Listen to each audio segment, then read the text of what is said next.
सभी दर्शकों का प्रतिज्ञा 21 चैनल में हार्दिक स्वागत है। आइए आज इस चैनल के माध्यम से ज्योग्राफी सब्जेक्ट के अंतर्गत एक टॉपिक लिया है पृथ्वी की संरचना। पृथ्वी की संरचना के बारे में आज अध्ययन करेंगे और उन तथ्यों को भी देखेंगे जो परीक्षा में अक्सर पूछे गए हैं और जिनके पूछे जाने की संभावना है। चलिए आज देखते हैं पृथ्वी की संरचना। विषय हमारा है भूगोल और टॉपिक लिया है पृथ्वी की संरचना। इसके अंतर्गत जो भी प्रश्न होंगे इम्पोर्टेंट, वो सारे के सारे प्रयास ये किया है कि उनकी चर्चा हो जाए। तो पहला पॉइंट है हमारा पृथ्वी सौर मंडल। पृथ्वी सौर मंडल का पांचवां बड़ा ग्रह है। कौन से नंबर का है बड़ा ग्रह? पांचवें नंबर का। वैसे सौर मंडल में देखा जाए तो सबसे बड़ा ग्रह है वो बृहस्पति है। सूर्य से दूरी के अनुसार तीसरा ग्रह है। कौन सा? तीसरे नंबर का। अगर सूर्य से देखा जाए तो पहले नंबर पे तो बुध आता है, उसी क्रम में तीसरे नंबर पर कौन बैठा है? पृथ्वी। और पांचवां बड़ा ग्रह है।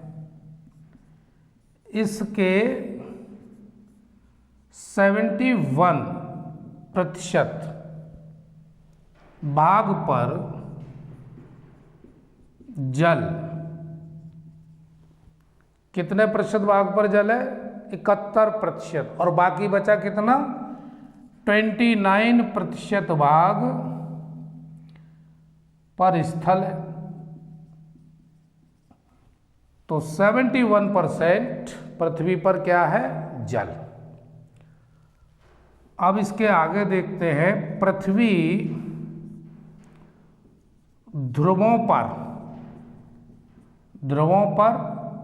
चपटी। ध्रुवों पर क्या है? पृथ्वी चपटी है। और भूमध्य रेखा पर थोड़ी सी उभरी है। तो ध्रुवों पर चपटी, भूमध्य रेखा पर उभरी। पृथ्वी का एकमात्र उपग्रह चंद्रमा। पृथ्वी का एकमात्र जो उपग्रह है वो कौन सा है? चंद्रमा। उपग्रह क्या है और ग्रह क्या है? सबसे पहले तो यही समझें कि ग्रह किसे कहते हैं। तो ग्रह का मतलब है जो सूर्य का परिक्रमा करे। ग्रह किसे कहेंगे? जो सूर्य का परिक्रमा करे। सूर्य स्थिर है और उसके चारों ओर बाकी ग्रह घूमते हैं, चाहे वो शुक्र हो, चाहे वो पृथ्वी हो, बृहस्पति हो, ये मंगल हो। तो भाई ग्रह किसे कहेंगे? जो सूर्य का परिक्रमा करे, यानी सूर्य के चारों ओर घूमे। अब बात आती है उपग्रह की। उपग्रह किसे कहते हैं? जो ग्रह का परिक्रमा करे, यानी जो ग्रह के चारों ओर घूम रहे हैं वो उपग्रह, और जो सूर्य के चारों ओर घूम रहे हैं वो सब के सब क्या कहलाते हैं? ग्रह कहलाते हैं। तो ये बात भी भाई दिमाग में बैठाना बहुत जरूरी था। अगला,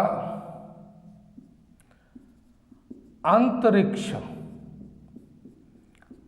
से देखने पर अंतरिक्ष से देखने पर पृथ्वी कैसी दिखाई देती है? पृथ्वी का रंग नीला नीला दिखाई देती है पृथ्वी, और इसीलिए इसको पृथ्वी को क्या कहते हैं? नीला ग्रह। अब इसका एक कारण ये भी है क्योंकि 71% जब पानी ही पानी है, जल ही जल है, तो रिफ्लेक्शन के कारण भी ये नीली दिखाई देती है, तो इसलिए पृथ्वी को क्या कहते हैं? नीला ग्रह भी कहते हैं। और मंगल को लाल ग्रह कहते हैं। लेकिन फिलहाल हमारी चर्चा पृथ्वी पर है, तो पृथ्वी पर ही टिके रहेंगे। जब मंगल की चर्चा होगी तब मंगल के बारे में बात करेंगे। अब जरा एक मोटे मोटे तौर पर ये देख लें, पृथ्वी की जो आकृति है उसके अंतर्गत क्या क्या महत्वपूर्ण चीजें हैं। अगर पृथ्वी को यहां से इधर दो भागों में बांट दें, तो ऊपर का जो भाग है वो क्या हो गया? उत्तरी गोलार्ध।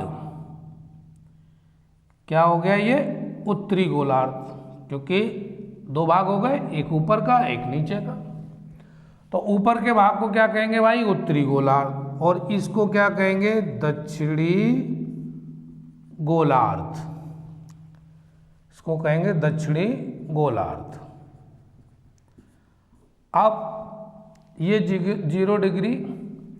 अब यहां से अगर एक लाइन ये 23.5 डिग्री पर खींचे तो ये लाइन क्या कहलाएगी? मकर रेखा। और जो बीच में खींची है ये भूमध्य रेखा या विषुवत वृत्त।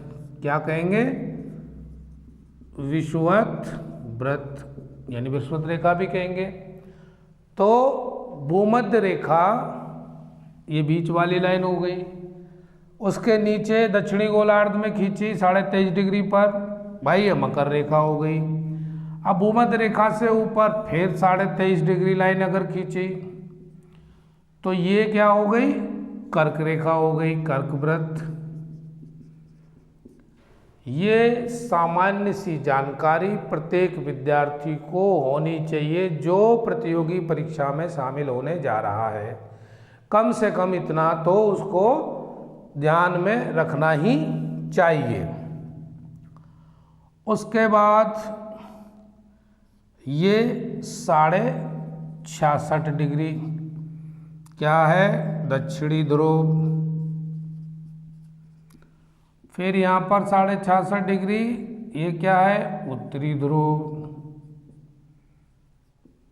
फिर यहाँ 90 डिग्री और ये भी 90। तो एक चीज़ हमने मोटी मोटी समझी कि भाई 23.5 डिग्री पर तो पृथ्वी झुकी हुई है, लेकिन दक्षिणी गोलार्ध में अगर ये काल्पनिक रेखा 23.5 डिग्री पर खींची जा रही है तो भाई क्या होगा? इसको कहेंगे मकर रेखा और इसको कर्क रेखा कहेंगे। यहां तक तो क्लियर होती है बात। अब आगे समझते हैं।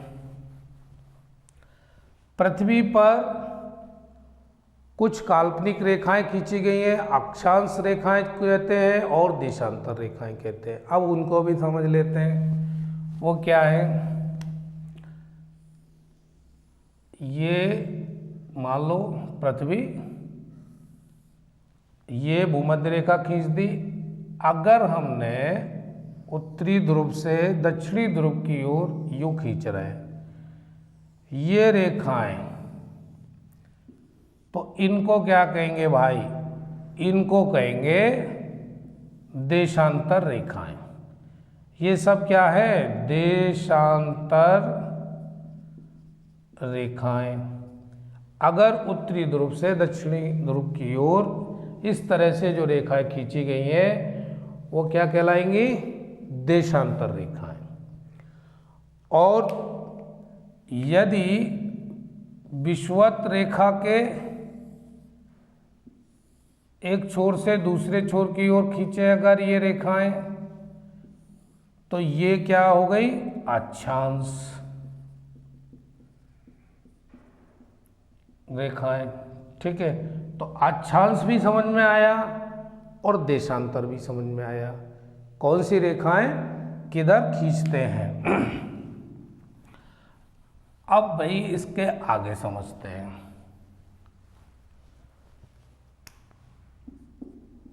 सूर्य से पृथ्वी की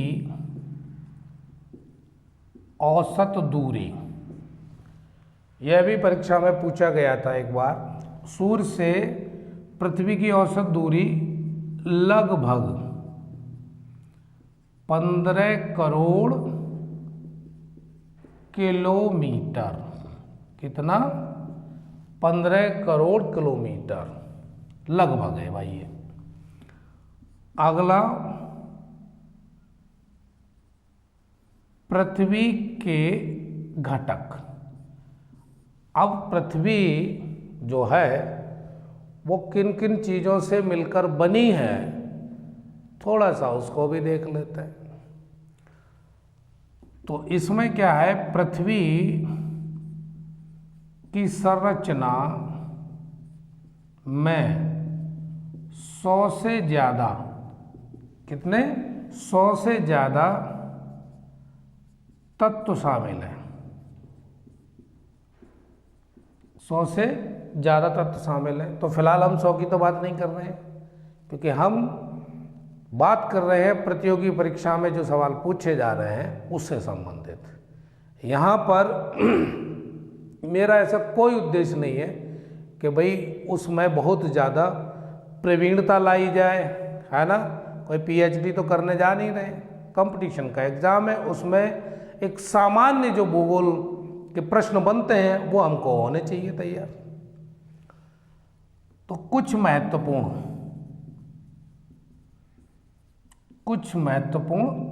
तत्व, जैसे ऑक्सीजन,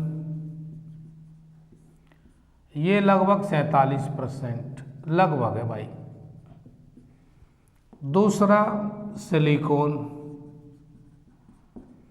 सिलिकॉन कितना? 28%, यह भी लगभग। तीसरा लोहा 5.01%। चौथा कैल्शियम कितना है? 3.63%। पांचवें नंबर पर है सोडियम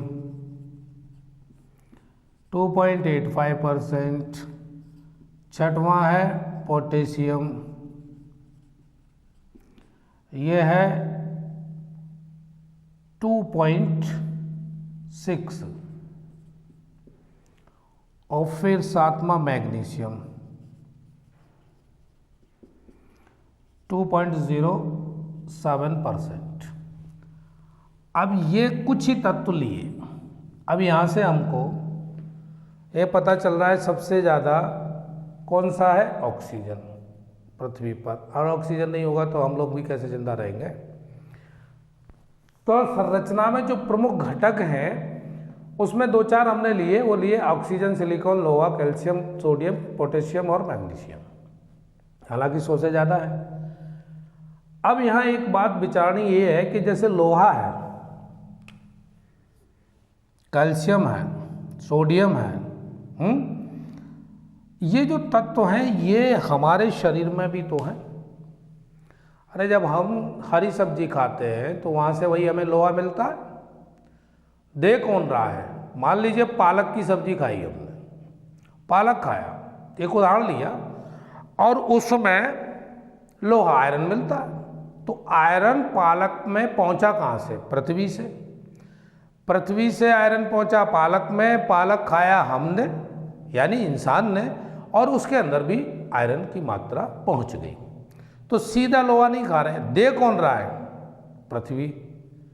फिर वही बात करो कैल्शियम की, केले में सबसे ज़्यादा कैल्शियम। अब उस केले का जो फल है उसको खाने के बाद हमको कैल्शियम मिल रहा है, तो वो भी कहाँ से आ रहा है? कैल्शियम। भाई केले के पास कोई फैक्ट्री थोड़ी लग रही है, कैल्शियम तो जमीन से आ रहा। तो जमीन से कैल्शियम भी आ रहा है, लोहा भी आ रहा है, सोडियम, पोटेशियम, मैग्नीशियम और पता नहीं कितने ही तत्व हैं जो 100 से ज़्यादा हैं और हमारी बॉडी में उनकी आवश्यकता होती है। तभी तो कहते हैं कि सब कुछ कौन दे रहा है? धरती, धरती मेरी माता है ना, माता है क्योंकि बहुत कुछ दे रही है। और इसी से हमारे शरीर का क्या हो रहा है? निर्माण हो रहा है। जब व्यक्ति क्या हो जाता है? एक्सपायर हो जाता है, तब कहते हैं ना उसके शरीर को पार्थिव शरीर, क्या बोलते हैं? पार्थिव। अब ये पार्थिव का मतलब क्या हुआ? यानी पृथ्वी जैसा, बिल्कुल, क्योंकि भैया पृथ्वी से जो तत्व बने जो हमने लिए वो हमारे शरीर में गए, तो गुण कैसे हो गए? पृथ्वी जैसे हो गए, बिल्कुल पृथ्वी। तो पृथ्वी हमको बहुत सारी चीजें नहीं, अनगिनत देती है, जिनकी कोई गिनती है ही नहीं। अब आगे बात करते हैं भाई, हम परीक्षा की तरफ बढ़े। विषुवत रेखीय व्यास। अब ये पूछा जाए कि विषुवत रेखीय व्यास कितना है। जैसे मान लीजिए ये रही पृथ्वी और यहाँ से लेके यहाँ तक की दूरी, तो वो लगभग कितनी है? 12,775 किलोमीटर। एक बात तो याद रखनी है। दूसरा, ध्रुवीय व्यास ऊपर से नीचे, तो 12,712 किलोमीटर। भाई ये भी दो तथ्य ऐसे हैं जिनको याद रखना बेहद जरूरी है। अगला, सूर्य के सबसे नजदीक, सूर्य के सबसे नजदीक पृथ्वी की जो अवस्था है वो क्या कहलाती है? उपसौर। जब पृथ्वी सूर्य के बिल्कुल नजदीक होती है तो उस अवस्था को, उस घटना को, उस स्थिति को उपसौर कहते हैं। और ये 3 जनवरी, ये घटना कब होती है? 3 जनवरी को, तो यह भी याद रखना है। अगला, सूर्य से सबसे ज्यादा, सूर्य से सबसे ज्यादा दूरी, सूर्य से सबसे ज्यादा दूरी की अवस्था क्या कहलाती है? अपसौर। पृथ्वी अगर सूर्य से सबसे ज्यादा दूर है तो वो कौन सी अवस्था है? अपसौर। और ये घटना होती है 4 जुलाई को। यह भी परीक्षा में बहुत बार पूछा गया है भाई, इस पे भी नजर पूरी तरह से रखी जाए। क्या दिया है? सूर्य के सबसे नजदीक पृथ्वी जब होती है तो घटना हो गई उपसौर और तारीख हो गई 3 जनवरी। सूर्य से सबसे जब दूर पृथ्वी होगी, घटना हो गई अपसौर, तारीख हो गई 4 जुलाई। ये जरूर याद रखना है, परीक्षा में पूछा जाता है अक्सर ये प्रश्न। आगे, पृथ्वी की आंतरिक संरचना, थोड़ी सी नजर इस पे भी डालते हैं भाई, आंतरिक संरचना पर, जो सामान्यतः जानकारी इसकी होनी अति आवश्यक है। क्या है? पहली है भूपर्पटी और इसको कहते हैं क्रस्ट। क्या कहते हैं? क्रस्ट। 30 से 35 किलोमीटर मोटी पटल, इसकी इसकी बाह्य परत अवसादी पदार्थों से बनी होती है। यह सिलिका एवं एल्यूमिनियम, किसकी? सिलिका एवं एल्यूमिनियम से बनी होती है, जिसे स्याल कहते हैं। क्या कहते हैं? स्याल कहते हैं। पृथ्वी की आंतरिक संरचना में पहला पॉइंट है क्या? भूपर्पटी यानी क्रस्ट। अब 30 से 35 किलोमीटर मोटाई है इसकी, और इसकी जो बाह्य परत है, बाह्य परत किससे बनी होती है? अवसादी पदार्थों से, जिसमें सिलिका और एल्यूमिनियम सर्वाधिक होता है, और इसको भाई क्या कहते हैं? स्याल कहते हैं। निचली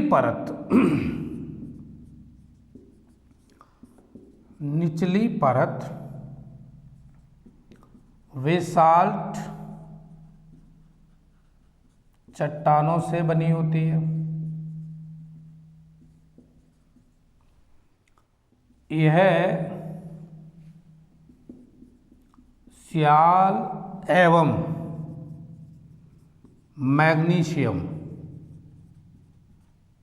मैग्नीशियम से निर्मित होती है, जिसे सीमा कहते हैं। कहने का मतलब जो बाहरी परत है वो अवसादी चट्टानों से, जो निचली परत है, आंतरिक परत है, वो बेसाल्ट चट्टानों से बनी होती है। और इसमें क्या होता है? मैग्नीशियम होता है, सिलिका होता है, एल्यूमिनियम होता है। तो ये बात भी आपको याद रखनी है कि भूपर्पटी किससे बनी होती है और कितनी मोटाई है। तो 30 से लेकर 35 किलोमीटर तक क्या है? ये भूपर्पटी है। अगली बात करते हैं दूसरा भाग, मेंटल। 100 से 2900 किलोमीटर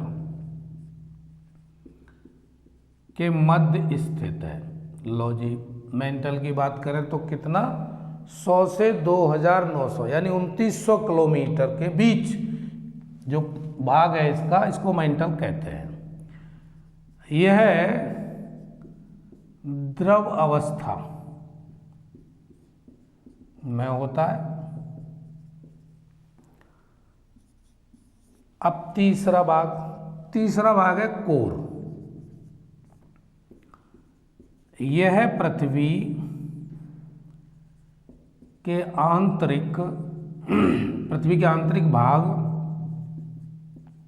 का सबसे निचला, पृथ्वी के आंतरिक भाग का सबसे निचला भाग है हिस्सा। और इसके भी दो भाग होते हैं। इसके भी दो भाग, और कौन कौन से भाग हैं? पहला भाग कहलाता है बाह्य कोर।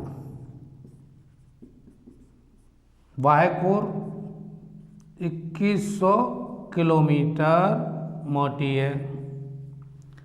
और दूसरी है आंतरिक कोर। एक तो बाह्य कोर और एक है आंतरिक कोर। आंतरिक कोर की जो मोटाई है वो कितनी है? 1370 किलोमीटर,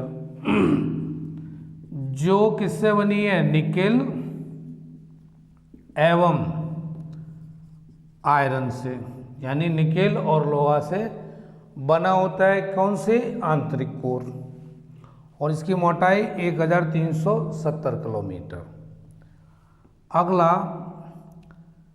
जिसे क्या कहते हैं, निफे, NIFE, क्या कहते हैं, निफे कहते हैं। और यह ठोस होती है, कैसी होती है, ठोस होती है।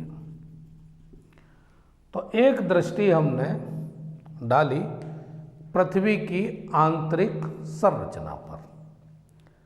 अब यहां तक बात हो गई। अब बात करते हैं पृथ्वी की गति। पृथ्वी की गति, अब इससे संबंधित भी प्रश्न पूछे ही जाते हैं, तो क्यों उसको छोड़ा जाए। पृथ्वी की गतियां, यानी पृथ्वी मूवमेंट जो कर रही है वो किस तरह से कर रही है। तो पृथ्वी मूवमेंट कर रही है भाई दो तरीके से। एक तो घूर्णन अपनी अक्ष पर घूमती है, दूसरा सूर्य के चारों ओर भी घूमती है। यानी दोनों काम एक साथ, अपनी अक्ष पर भी घूम रही है और सूर्य के चारों ओर भी घूम रही है। ये दो गतियां हैं। तो पहली गति घूर्णन गति, घूर्णन गति क्या है, घूर्णन गति। और पूरे ब्रह्मांड में स्थिर तो खैर कुछ भी नहीं है, हर चीज मूवमेंट में है। कोई भी प्रकृति में ऐसी चीज नहीं है जो गतिमान न हो, हर चीज गतिमान है। और गति है तो जीवन है, गति नहीं है तो जीवन खत्म। वो गाना था ना, नदिया चले चले रे धारा, चंदा चले चले रे तारा, तुझको चलना होगा, तुझको चलना होगा, नदिया चले चले रे धारा, चंदा चले चले रे तारा, तुझको चलना होगा, तुझको चलना होगा। जीवन कहीं भी ठहरता नहीं है, जीवन कहीं भी ठहरता नहीं है। नाव तो क्या बह जाए किनारा, देख बही जो समय की ये धारा, तुझको चलना होगा, तुझको चलना होगा। हो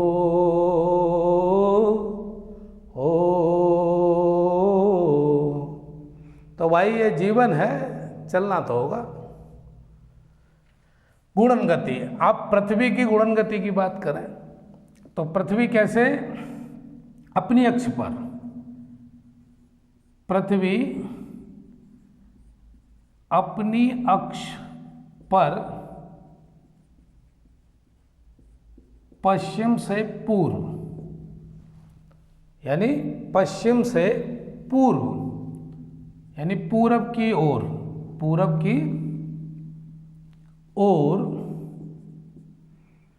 चक्कर लगाती है।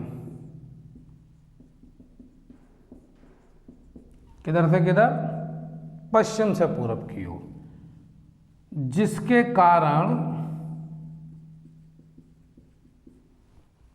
दिन और रात होते हैं, दिन और रात होते हैं।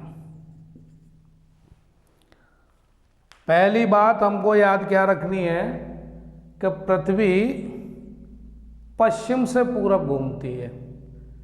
ये जो वजह है ना, पश्चिम से पूरब की ओर घूम रही है, इसी की वजह से तो सूरज हमको पूरब में निकला हुआ दिखाई देता है।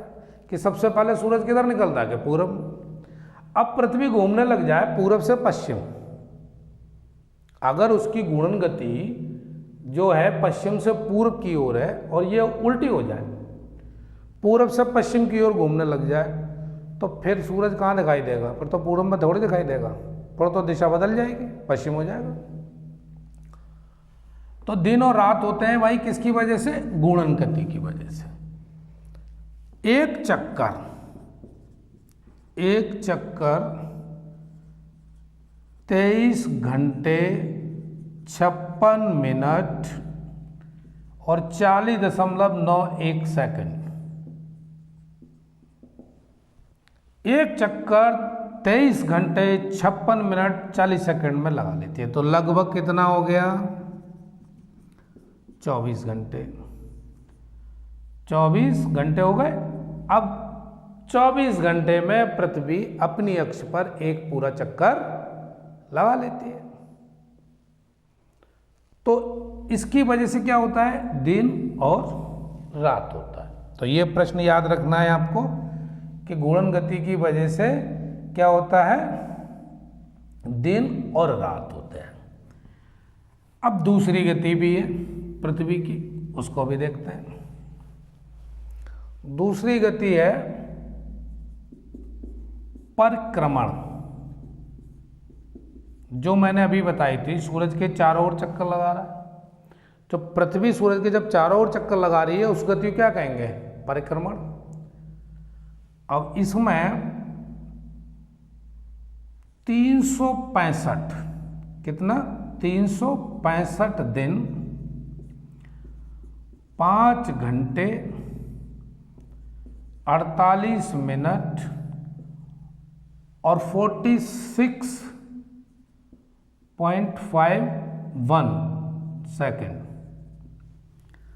तो ये तो भाई एक्यूरेट आंकड़े हैं जो निकाले गए हैं। तो आप लगभग 365 याद रखते हैं और फिर 4 साल बाद यानी 4 वर्ष बाद, 4 वर्ष बाद क्या होता है? Leap year.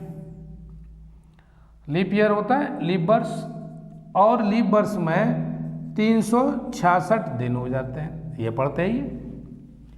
तो ये जो कटौती है वो यहाँ 4 साल बाद पूरी होती है।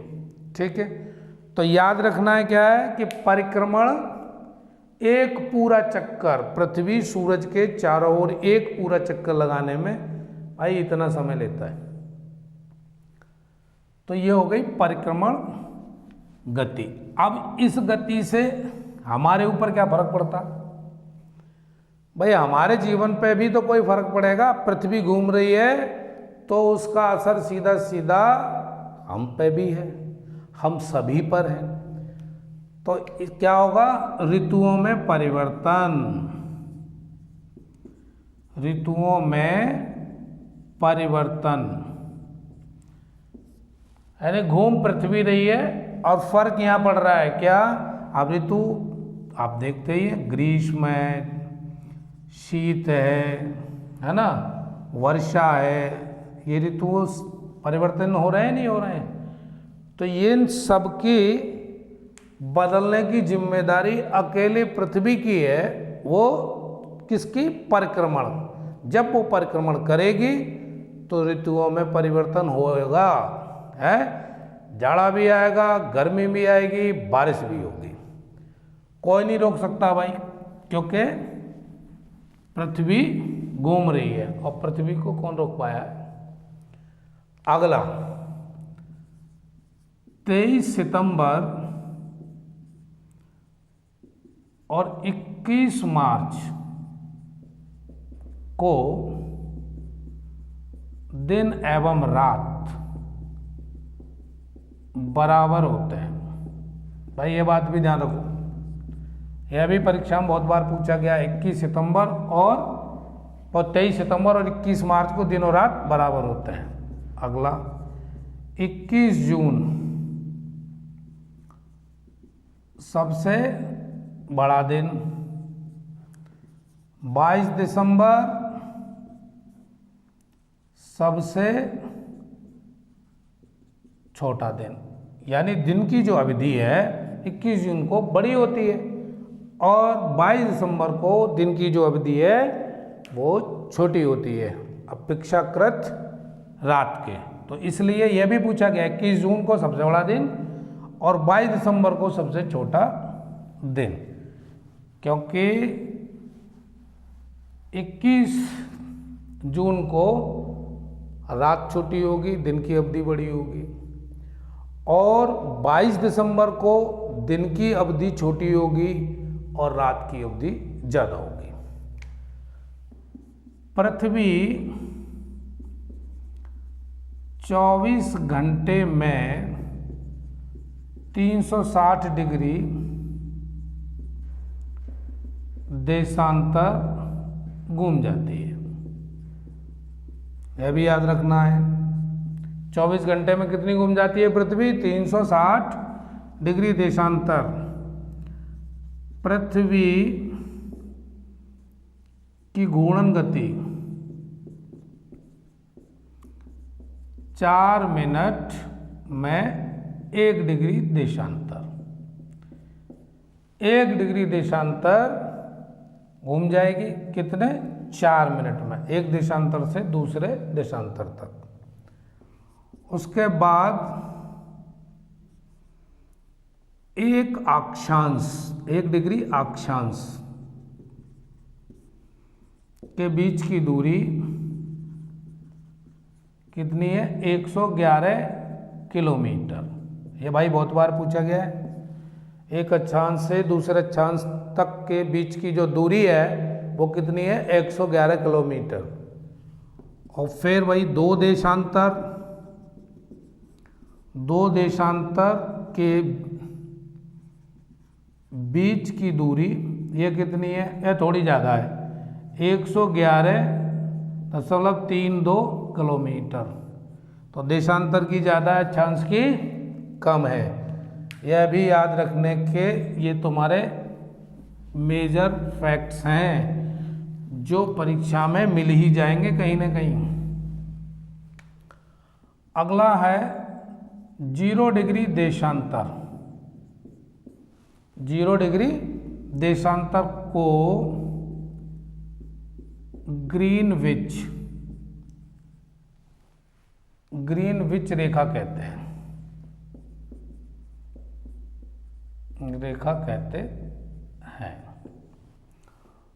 जो लंदन के निकट ग्रीनविच से होकर गुजरती है। 0 डिग्री देशांतर को ग्रीनविच रेखा कहते हैं जो लंदन के निकट ग्रीनविच से होकर गुजरती है, यह भी याद रखना है। अगला भूपटल से भूगर्भ, यानी पृथ्वी के ऊपर खड़े हैं और उसके नीचे यानी भूगर्भ की ओर प्रति 32 मीटर जाने पर 1 डिग्री सेंटीग्रेड की दर से तापमान में वृद्धि होती है। क्या होती है? वृद्धि होती है। जमीन में अगर 32 मीटर नीचे जाएंगे 1 डिग्री टेम्परेचर बढ़ जाएगा, फिर अगले 32 मीटर जाएंगे फिर और बढ़ जाएगा, फिर अगले 32, तो प्रत्येक यानी प्रति 32 मीटर की दर से क्या होगा? 1 डिग्री सेंटीग्रेड बढ़ता ही चला जाएगा टेम्परेचर। तो यह भी पूछा है भाई। और अगर हम जमीन से ऊपर जाएं यानी पृथ्वी से ऊपर जाएं तो क्या होगा? 165 मीटर पर 1 डिग्री टेम्परेचर क्या होगा? कम होता चला जाएगा। यहाँ बढ़ रहा है वहाँ कम हो रहा है। तो यहाँ पर ये बात याद रखनी है, पृथ्वी से ऊपर जाने पर और पृथ्वी के नीचे जाने पर जो तापमान में परिवर्तन है कितने मीटर पर है? पृथ्वी से ऊपर जाएंगे तो 165 और पृथ्वी के नीचे जाओगे तो 32 मीटर। अब भाई एक प्रश्न और देखते हैं। पृथ्वी का औसत घनत्व यह पूछा है भाई पेपर में। पिछले परीक्षाओं में यह कहीं ना कहीं पूछा गया है। पृथ्वी का औसत घनत्व कितना है? 5.52 ग्राम प्रति घन सेंटीमीटर, यह पूछा गया है। तो ये प्रश्न भी आपको याद रखना है। तो ठीक है भाई, आज की क्लास यहीं तक छोड़ते हैं, मिलते हैं फिर किसी नए टॉपिक के साथ। तब तक के लिए आप स्वस्थ रहें, मस्त रहें और अध्ययन में रत रहें। धन्यवाद।